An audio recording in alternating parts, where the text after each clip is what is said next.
کافی آرام دہ کام تھا اور اس کی ہفتہ وار تنخواہ بھی اچھی تھی۔ ہفتے میں ایک بار وہ کیفے ضرور جاتی اور اپنے سابقہ بوس سے کافی کے ساتھ ساتھ ہلکی پھلکی بات چیت کر کے آتی۔ اب تو دادی اور اماں بھی اس سے بات کرتے آپ دیدہ ہو جاتی تھی۔ اسے حیرت ہوئی، اس نے پہلی بار دادی کو اپنے آنسو صاف کرتے دیکھا۔ حماد اور علی اسے کافی تمیز سے مخاطب کرتے۔ دانیہ اسے خاندان میں ہونے والی تقریبات کی ویڈیوز بھیجتی رہتی تھی۔ اسے تو کوئی دلچسپی نہیں تھی، البتہ سادھنا، لیڈی مہر ویرا کافی شوق سے ان ویڈیوز کو دیکھتی تھی۔ ویسے تو موسم ابر آلود رہتا ہی تھا اور ہلکی پھلکی بارش ہو جاتی تھی، لیکن اس دن ہلکی لیکن مسلسل بارش ہو رہی تھی۔ ٹھنڈی ہوا چل رہی تھی۔ ویرا کو کسی اخبار کے دفتر جانا تھا، اس لیے وہ اکیلے ہی آکسفورڈ سڑک پر واک کرتی سست روی سے چلتی رہی۔ اسے قطعاً جانے کی جلدی نہیں تھی، وہ موسم سے لطف اندوز ہو رہی تھی۔ گیلی گیلی عمارتیں، نم نم منظر اسے اچھا لگ رہا تھا۔ بھلے وہاں کے مقابل اس موسم سے عاجز آ چکے ہوں، پر غیر ملکی خاص کر گرم ملکوں کے باشندوں کی جان تھی اس موسم میں۔ اس نے گہرے گلابی رنگ کے ویرا کے اسٹول کو گردن میں 2 بال دے کر رکھے تھے، انہیں کھول کر اس نے سر پر اوڑھ لیا، پھر اس نے واپس گردن میں بال ہی دے دیے۔ بارش کی ہلکی پھوار سر پر پڑتی اچھی لگ رہی تھی۔ ایک دم سے پیچھے سے ایک نیلی چھتری جس پر گل لالا کے پھول بکھرے تھے اس کے سر کے اوپر تن گئی۔ اس نے سر اٹھا کر دیکھا، پھر چھتری پکڑے ہاتھ کو وہاں آلیان کھڑا تھا۔ تمہیں اپنی ٹویٹ نہیں چاہیے؟ آج میں تمہیں برگر تو ساتھ کھلا سکتا ہوں اور کافی بھی۔ اتنی پرانی بات اب نہیں چاہیے۔ کیوں؟ اب کیوں نہیں چاہیے؟ چھتری بدستور وہ اس کے اوپر رکھے ہوا تھا، خود وہ بھیگ رہا تھا۔ تم سے نہیں چاہیے، تم بہت بدتمیز ہو۔ میں نے تم سے کیا بدتمیزی کی؟ کب نہیں کی؟ ویسے تم مجھ سے اتنی نرمی سے کیوں بات کر رہے ہو؟ مجھے خود نہیں پتا چل رہا، میرا دماغ کھسکتا ہی جا رہا ہے۔ علاج کے لیے پیسے نہیں ہیں تمہارے پاس؟ ایسا کرو، علاج کی بھی ٹویٹ لے لو۔ علاج تو میں کروا لوں، لیکن اس بیماری کا کوئی ڈاکٹر نہیں ہے۔ ایک یونیورسٹی اسٹوڈنٹ کے ساتھ تم ایسی اونگی بونگی باتیں کیسے کر سکتے ہو؟ اور یہ یونیورسٹی اسٹوڈنٹ بھی تو سب اونگا بونگا کرتی ہے۔ سب کیا؟ سب مطلب سب۔ وہ ہلکے سے مسکرایا اور یہ کرتے وہ ایسا لگا کہ امراحہ نے سوچا کیا اس نے خدا سے علیحدہ سے اپوائنٹمنٹ لی تھی۔ امراحہ نے ایک چاکلیٹ نکال کر اسے دی۔ کھاؤ، تمہاری کیلریز تیزی سے کم ہو رہی ہیں۔ تمہیں ڈراپ کر دوں؟ وہ چاکلیٹ لے کر کھانے لگا۔ تمہارے پاس گاڑی ہے؟ نہ سائیکل۔ میں ویرا کے علاوہ کسی کے ساتھ نہیں بیٹھتی۔ میں گراؤں گا نہیں، پر میں تمہیں ضرور گرا دوں گی۔ بھاگ جاؤ، میرا سر نہ کھاؤ۔ یہ کیا طریقہ ہے بات کرنے کا؟ خاص تمہارے لیے۔ میرے لیے کچھ خاص؟ واو، ٹھیک ہے۔ تم نے سینما دیکھے ہیں یہاں کے؟ اس کے بھورے سر پر بارش کے قطرے لکن مٹی کھیل رہے تھے۔ ہاں، ویرا کے ساتھ گئی تھی۔ اس نے یقیناً تمہیں ہنگر گیمز دکھائی ہوں گی۔ اس کا ماننا ہے کہ وہ جینیفر سے مشابہ ہے، لیکن وہ جینیفر سے زیادہ خوبصورت ہے۔ میں تمہاری کلاس فیلو جینیفر کی بات نہیں کر رہا۔ ویسے میں تمہیں ایک اچھی انڈین مووی دکھا سکتا ہوں۔ میں انڈین موویز نہیں دیکھتی۔ پاکستانی؟ وہ 3-4 ہی ہیں، میں پاکستان سے دیکھ کر آئی ہوں۔ بنگالی؟ مجھے بنگالی نہیں آتی۔ ایرانی، افغانی، تاجکستانی، ترکمانی، عراقی، مصری۔ ہائی، ہاں، اینیمیٹڈ۔ کیا تم نے کبھی سینما میں اینیمیٹڈ فلم دیکھی ہے؟ نہیں۔ کیا تم نے ریٹوٹولی دیکھی ہے؟ دیکھو، اگر تم نے اتنی عظیم فلم نہیں دیکھی تو میں تمہیں پہلے اس کی کہانی سنا سکتا ہوں۔ دیکھنا، خود تمہارا دل چاہے گا کہ تم یہ فلم دیکھو۔ یہ ایک قابل ذکر چوہے اور اس کے محسن کی کہانی ہے۔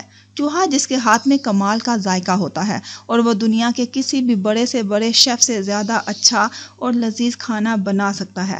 ایسا کھانا جس کی کھانے والے کو نظیر نہیں ملتی، اور ایسی ترکیب اور سلیقے سے۔ چوہا شیف ہوتا ہے؟ مطلب جو کھانا بناتا ہے؟ ہاں، تم غلط سمجھ رہی ہو۔ وہ کھانا بنانے سے پہلے ہاتھ دھوتا ہے، اس کے ہاتھ صاف ہوتے ہیں، بالکل تمہاری طرح۔ چوہا اور کھانا؟ آخ! امراحہ نے سر کو زور زور سے جھٹکا دیا۔ آخ! چوہا اور میرے ہاتھوں جیسے صاف ہاتھ؟ آلیان نے چھاتے کو بند کیا۔ اس کا ہاتھ تھک چکا تھا اور چلتے چلتے وہ رک گیا اور اسے بھی روک لیا۔ اب بارش کے قطرے دونوں کے بالوں میں لک چھپ جا رہے تھے۔ پھر کرنا کیا؟ یہ جو ابھی کیا تھا۔ کیا کیا تھا؟ وہی جو چوہے کے نام پر کیا تھا۔ اخ! امراحہ کو پھر سے چوہے کا خیال آ گیا۔ ایک بار پھر کرنا، یہی پلیز۔ تم پاگل ہو؟ کیا کہہ رہے ہو؟ جب تم یہ اخ کرتی ہو تو تمہاری بھومیں اور آنکھیں بچکانہ سا رقص کرتی ہیں اور تمہاری ناک یہ دائیں بائیں لہرا کر اکساتی ہے کہ اسے پکڑ کر اس پر چٹکی بھری جائے۔ تم میرا وقت ضائع کر رہے ہو۔ امراہ کو لگا وہ اس کی ناک کی چٹکی بھر لے گا۔ اچھا، تمہارا وقت بھی اب قیمتی ہو گیا۔ اچھا چلو پھر فلم کے لیے پکا؟ اگر ویرا جانے کے لیے تیار ہو گئی۔ ویرا؟ ہاں، دادا نے کہا ہے ہر جگہ اسے ساتھ لے کر جاؤں۔ دادا جی کو یہاں ساتھ لے آتی، وہ پھر بھی اچھا تھا۔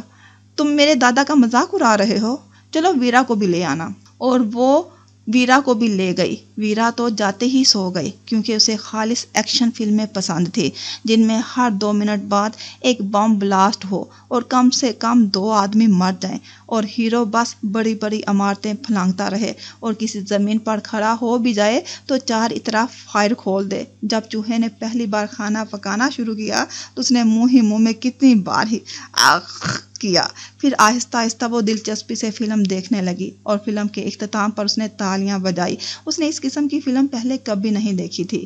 ہیرو ہیروئن کے لمبے جمیلوں سے ہٹ کر ایسی شاندار فلم کا مال ہو گیا۔ جب وہ ویرا کی سائیکل پر بیٹھ رہی تھی گھر جانے کے لیے تو آلیان نے بہت آہستگی سے اس سے فرمائش کی، ایک بار کہہ دو۔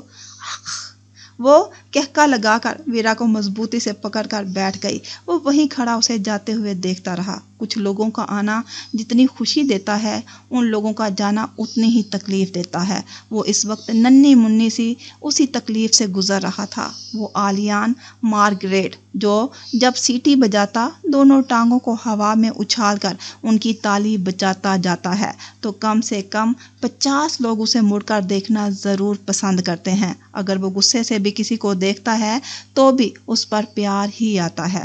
لیڈی مہر شادی کی 10 تک بے اولاد رہی۔ پھر جب دونوں نے بچہ گود لینے کا سوچا تو ان کے شوہر احمد حسین کار کے حادثے میں انتقال ہو گیا۔ احمد حسین دل کے سرجن ڈاکٹر تھے۔ وہ ایک کامیاب تھے اور ایسے کامیاب نرم خو انسان کے چلے جانے کے بعد ان کی بیوی اتنی کامیاب سے زندگی نہ گزار سکی۔ پہلے فالج ان کا آدھا حصہ مفلوج ہوا۔ وہ 2 سال پرائیویٹ ہاسپٹل میں رہی۔ میکے کے نام پر ان کے خاندان صرف ایک باپ تھے جو ان کی 2 سالہ بیماری کے دوران چل بسے۔ احمد حسین کے 3 بھائی تھے لیکن وہ اس صورت مہر سے ملنا چاہتے تھے اگر وہ احمد حسین کی جائیداد ان کے نام کر دیتی، ایک گھر اور میڈیسن کمپنی کے شیئرز۔ مہر بچہ گود لینا چاہتی تھی، اب وہ بھی نہیں لے سکتی تھی۔ ان کی حالت ہی ایسی نہیں تھی، وہ اپنے آپ کو نہیں سنبھال سکتی تھی۔ بچے کو کیسے؟ اور اس میں انہیں کوئی بھی ادارہ بچہ نہ دیتا تو انہوں نے بچوں کو ان اداروں میں رکھ کر ہی پالنا شروع کر دیا۔ ایک ادارہ تھا آور کڈز، ہمارے بچے، جو بچہ پالنے کی خواہش مند افراد کو ایک بچے سے ملا دیتے اور پھر اس کے اخراجات کے پیسے لیتے رہتے اور اسے اپنے پاس رکھ کر ہی اس کی تعلیم و تربیت کرتے۔ مہر نے یہاں ایک نہیں پورے 10 بچوں کو لے کر پالا۔ وہ کمپنی سے ملنے والے منافع سے اپنے اخراجات کے لیے نکال کر باقی سب ادارے کو دے دیتی۔ بچے مہینے میں ایک بار ان سے آ کر مل جاتے، ایک پورا دن ان کے پاس گزار کر جاتے۔ مہر کو ماما کہتے۔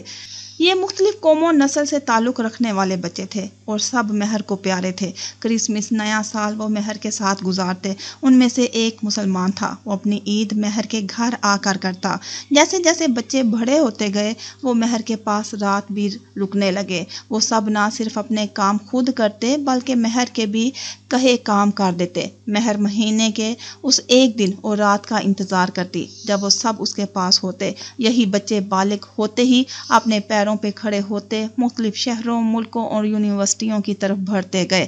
کچھ شادی کر چکے تھے، کچھ نوکری کرتے تھے، کچھ ابھی پڑھ رہے تھے۔ یہ سب دنیا کے کسی بھی کونے میں کسی بھی حالت میں ہوتے مہر کو فون کرنا نہیں بھولتے تھے۔ لیڈی مہر ہمہ وقت ان کے فون سنتی یا انہیں سالگرہ کے تحائف بھیجتی رہتی۔